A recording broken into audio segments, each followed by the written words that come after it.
Padil youth ಸೆಂಟರ್ನ ಸುವರ್ಣ ಮಹೋತ್ಸವದ ಅಂಗವಾಗಿ ದಕ್ಷಿಣ ಕನ್ನಡ ಜಿಲ್ಲಾ ಮಟ್ಟದ ಆಹ್ವಾನಿತ ಮಹಿಳೆಯರ ಮುಕ್ತ ಥ್ರೋಬಾಲ್ ಪಂದ್ಯಾಟದ ಸಮಾರೋಪ ಸಮಾರಂಭ ಕಾರ್ಯಕ್ರಮ ನಡೆಯಿತು.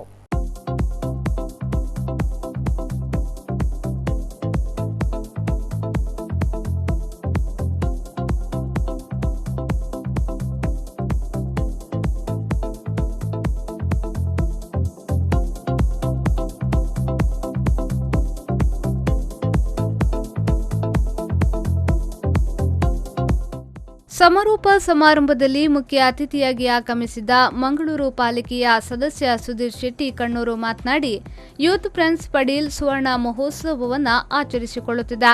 ಯೂತ್ ಫ್ರೆಂಡ್ಸ್ ಹಲವಾರು ಸಮಾಜಮುಖಿ ಕೆಲಸಗಳನ್ನು ಮಾಡುತ್ತಾ ಬಂದಿದ್ದು, ಇದೀಗ ಪಂದ್ಯಾಟವನ್ನ ಹಮ್ಮಿಕೊಳ್ಳುವುದರ ಮೂಲಕ ಕ್ರೀಡಾ ಚಟುವಟಿಕೆಯಲ್ಲೂ ತೊಡಗಿಕೊಂಡಿದೆ ಎಂದು ಹೇಳಿದರು.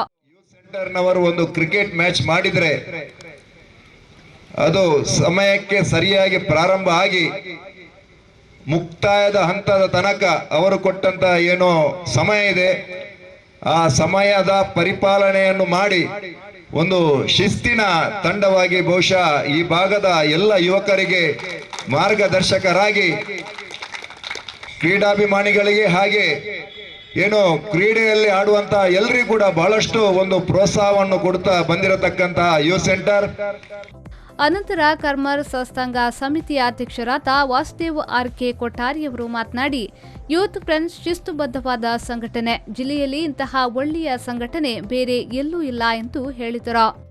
ಸಂಸ್ಕಾರ ಸಂಸ್ಕೃತಿ ಶಿಸ್ತು ಎಂಚ ಸಾಧ್ಯ ಕಾಲಿ ಪದಗಣ್ಣೆಯರು ಪನ್ನಿರ ಒಂಜಿ ಪಾತ್ರನೇ ನಿಕ್ಲಿಕ್ಕೆ ದೇವರು ಕೊಡ್ತಾರೆ ಮಲ್ಲ ಆಶೀರ್ವಾದನೆ ಬೇರೆ ಯೂತ್ ಸೆಂಟರ್ ತಕ್ಲಿ ಒಂಜಿ ಬಾರಿ ಬೇಜಾರು ಅವಲಪ ನೋಡು ಅಣ್ಣ ಪೂರ ಎಡ್ಡೆಂದಿನ ಯೂತ್ ಸೆಂಟರ್ಡೇ ಉಪ್ಪುನ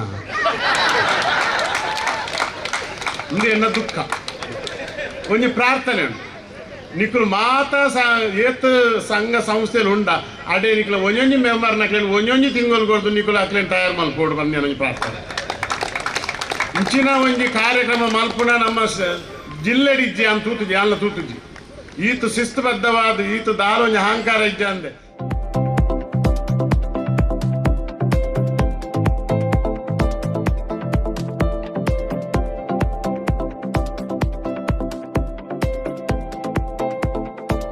ಜಿಲ್ಲಾ ಮಟ್ಟದ ಆಹ್ವಾನಿತ ಮಹಿಳೆಯರ ಮುಕ್ತ ಥ್ರೋಬಾಲ್ ಪಂದ್ಯಾಟದಲ್ಲಿ ಆಳ್ವಾಸ್ ಕಾಲೇಜು ಪ್ರಥಮ ಸ್ಥಾನವನ್ನು ಪಡೆದುಕೊಂಡರೆ ಪದುವಾ ಕಾಲೇಜು ದ್ವಿತೀಯ ಮತ್ತು ಮಂಗಳೂರು ವಿಶ್ವವಿದ್ಯಾನಿಲಯ ತೃತೀಯ ಸ್ಥಾನವನ್ನು ಪಡೆದುಕೊಂಡಿತು.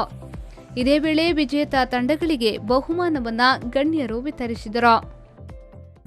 ಈ ಸಂದರ್ಭ ಮಂಗಳೂರು ಮಹಾನಗರ ಪಾಲಿಕೆಯ ಮಾಜಿ ಸದಸ್ಯ ಮೋಹನ್ ಪಡೀಲ್, ಮಂಗಳೂರು ಹೆಲ್ತ್ ಸೆಂಟರ್ನ ನಿರ್ದೇಶಕರಾದ ಸಂಕಪ್ಪ ಶೆಟ್ಟಿ, ಪ್ರದೀಪ್ ಡಿಸೋಸಾ, ಮಂಗಳೂರು ಅಬಕಾರಿ ಇಲಾಖೆಯ ಇನ್ಸ್ಪೆಕ್ಟರ್ ಶಿವಾನಂದ ಗಟ್ಟಿ, ಗಂಗಾಧರ ತಾವರ ಉಪಸ್ಥಿತರಿದ್ದರು. ನಾಗರಾಜ್, ವಿ4 ನ್ಯೂಸ್ 24/7 ಮಂಗಳೂರು.